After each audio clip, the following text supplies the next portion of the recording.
Welcome to this explainer. We often think of laws as these fixed, permanent pillars of our society, right? But the reality, well, it's actually way more fluid than that. Today, we're putting on our policy expert hats to look at how the very operating system of the UK government, and really public services as a whole, is undergoing some major, high-stakes updates to deal with modern complexities. Let's get right into it.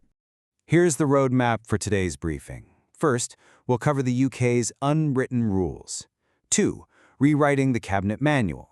3. What happens when no party wins. 4. Updating the Equality Code. 5. Reviewing police race guidance. And finally, 6. Why the rulebook matters. Section 1. The UK's unwritten rules. Understanding the foundations. So to really grasp these complex updates, we first need to establish what actually governs the day-to-day operations of the UK state. And we're starting with the Cabinet Manual. Now, if you're outside of Whitehall, I know this probably sounds like a super dry piece of bureaucracy. But listen, it essentially acts as the primary operating system for civil servants and ministers. Because the UK doesn't have a single codified written constitution, this manual is the authoritative guide. It's the glue holding the constitutional arrangements, conventions, and rules of democracy together. It literally tells the government how to govern. Section 2. Rewriting the Cabinet Manual, a long overdue update. So why is this update happening right now? Well, official debates in the House of Lords confirm the government has just committed to revising this text for the very first time since 2011. Parliamentarians have actually been begging for this for years. They've pointed out that a fragmented rulebook poses a real, practical risk to our democracy. And now ministers have finally confirmed the revision is actively underway to make sure it actually reflects our modern democratic setup. And looking at this, you could immediately see why a rewrite is absolutely crucial. When you contrast the political landscape of 2011 with where we are looking toward 2026, you see massive constitutional shifts. I mean, think about it. The current manual acts like the UK is still a member of the European Union. It predates the repeal of the Fixed-Term Parliaments Act, and it relies on a totally outdated set of relationships with the devolved assemblies in Scotland and Wales. Civil servants desperately need an updated map to navigate today's reality. Moving on to Section 3. When no party wins, government formation guidelines.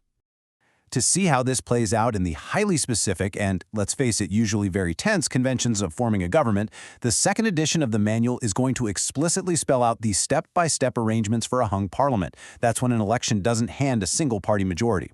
According to the debates, the core convention remains crystal clear. The right to govern goes to whoever is best able to command the confidence of the House of Commons, and that gets tested through critical votes, like the King's Speech and the budget.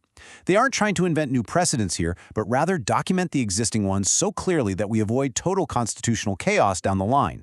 Importantly, though, the manual is keeping crucial existing protocols right where they are. During the debates, they called specific attention to paragraph 2.18. This paragraph demystifies the exact conventional handover of power when a sitting prime minister of a majority government resigns. It puts the responsibility squarely on the governing party to elect a successor. These are basically the fail-safes, the mechanisms that keep the country running smoothly during rocky political transitions. But Westminster conventions aren't the only rulebooks getting a major rewrite. We also have to look at how public services are being legally guided to adapt to evolving complex social issues.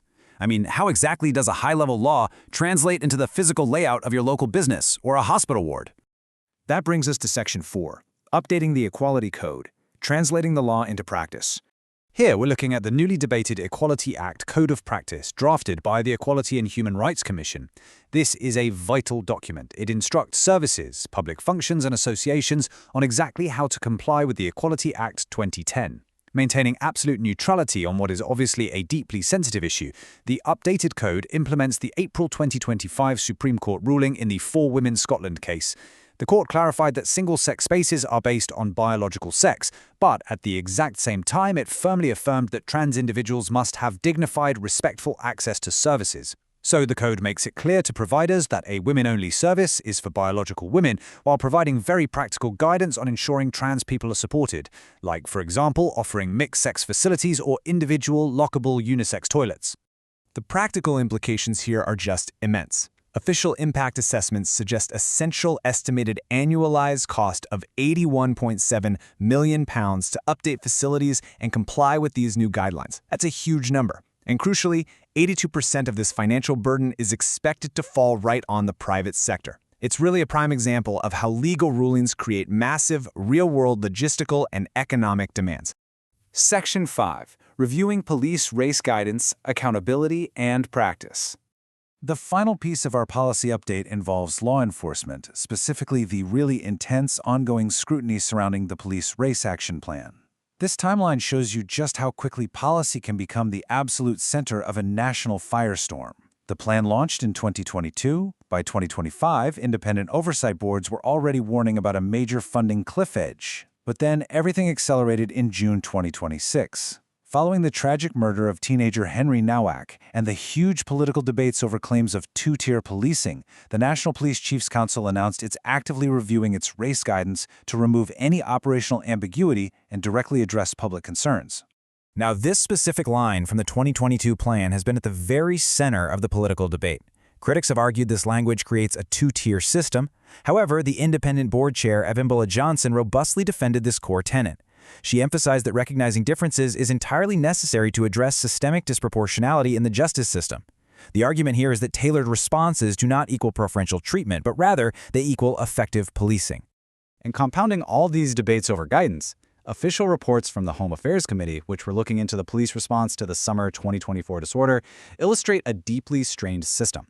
While the committee commended forces for maintaining operations, they explicitly warned that responding to major national disorder deeply impacts day-to-day neighborhood policing. And, that neighborhood policing is exactly what's required to build community trust in the first place. In fact, the committee actually went a step further with this official recommendation. They explicitly recommend that the Home Office benchmark recruitment plans. Why? Well, they're really worried that severe financial pressures might incentivize forces to just hire cheaper, non-officer staff rather than the experienced police officers urgently needed for these critical frontline and neighborhood roles. Which brings us to Section 6, Why the Rulebook Matters, Real-World Impact. So the crucial point here is tying all of these distinct, dense policy updates together so we can understand their collective real-world impact. Because these aren't just dry bureaucratic documents filed away in some dusty Whitehall cabinet. They are literally the gears of society. They dictate how power transitions safely at the absolute highest levels of government. They tell a small business owner or a hospital administrator exactly how to legally configure their facilities. They shape the training and the life-or-death decisions made in frontline policing every single day. Ultimately, these rulebooks set the framework for our entire democratic accountability.